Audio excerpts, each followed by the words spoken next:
Hello, welcome to the show.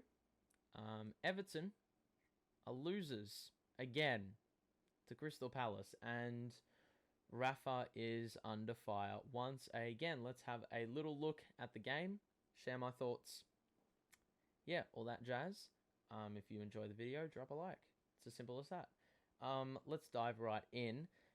Rafa is getting a lot of fire for a number of reasons, and I think the primary reason is lack of tactics, but also questionable subs, and this has been a common theme throughout the season, right? He's taken off Richarlison for Rondon. Please ask me how on earth, why on earth, all of the above. Richarlison, as much as he didn't really offer anything in this game, we lost to Crystal Palace, by the way, 3-1, in case you didn't get the memo. He is an asset, right? Richarlison. Even though we didn't have a big game, he can still provide in the big moments. And we saw last week, the offensive side of the game was really a non-factor for the majority of the game. And then in the last 10 minutes, it just lit up like that. And for you to send off Richarlison is... You can't do that. And Richarlison was visibly frustrated, sort of emulating exactly how Everton fans are feeling about what Rafa is doing. He seems to have some sort of love for Rondon that is unmatched by anyone else in this world. I really don't get it. I can't really back it either. You have Sims on the bench. Tosin in training looked really good. So why not give these guys a go? Rondon has not proven himself in the dozen games he's played. He has not scored once. Well, he scored once in this game, but albeit off a little tap-in. And it was probably off a little bit of luck. A Crystal Palace deflection. So that is part of the problem. You could have taken off a Townsend who was probably more tired. You could have really taken off anyone else and tried something new with Rondon up front.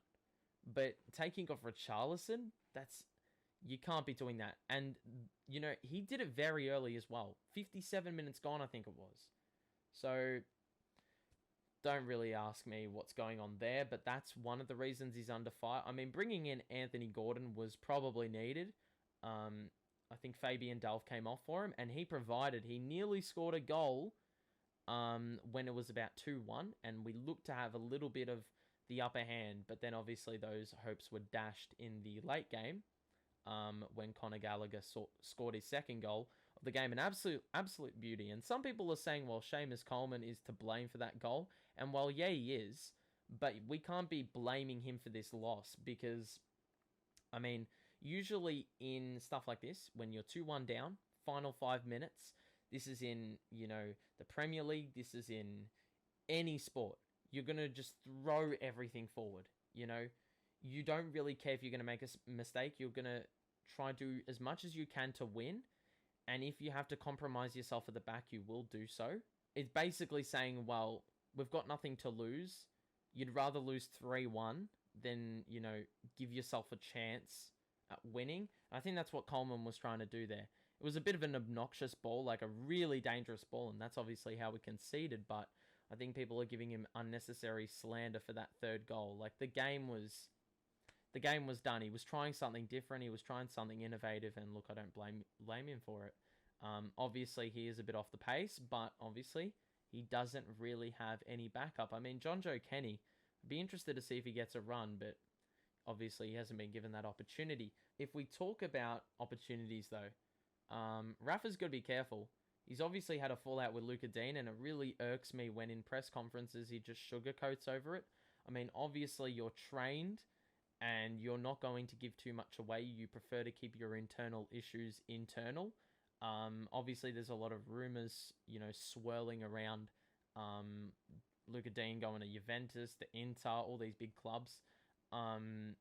So look, I think he's a good player. He's been well off it for some time, but I think he has something to offer. He's just got to find his confidence again. So hopefully this is the kick up the arse he's needed. Probably because he hasn't really had that drop off before. He hasn't been dropped from the team before, to make himself aware that he's not playing great. So this is the reality check.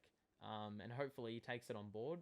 Hopefully the fallout isn't as big as it's being reported, but I can't really say I'm optimistic because he hasn't even taken the trip to Palace.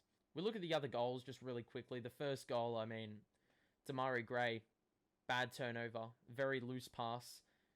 Didn't really allow the Everton defender to get over. Just really exposed our defense. And that's the problem with our tactics. We can be compact, but if there is like a little mistake up the pitch,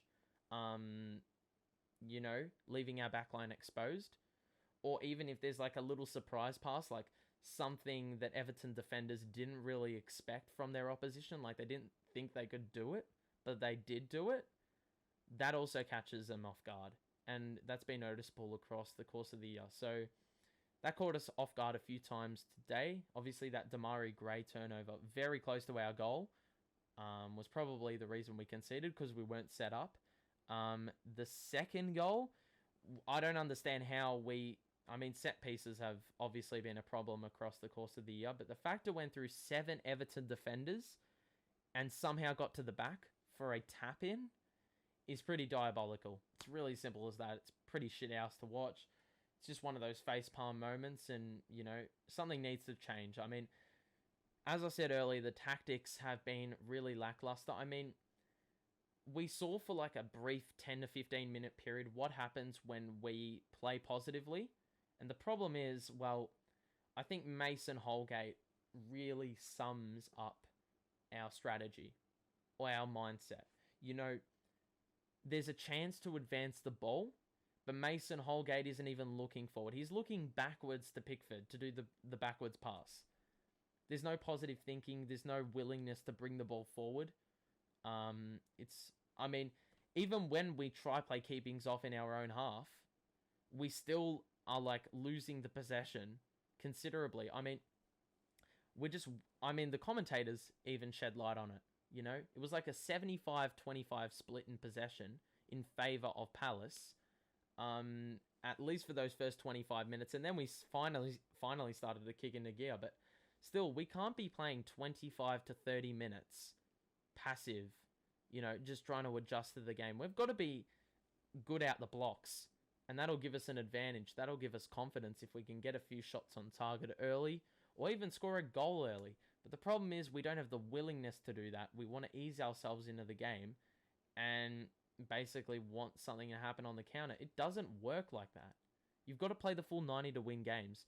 And it was very clear Palace, they had opportunities to score early. They, would have had the confidence. They would have seen that, this Everton team are slacking off. They're backing off where we've got these opportunities to score. We need to convert. And although they didn't have it, they didn't have a goal by the 30-minute mark.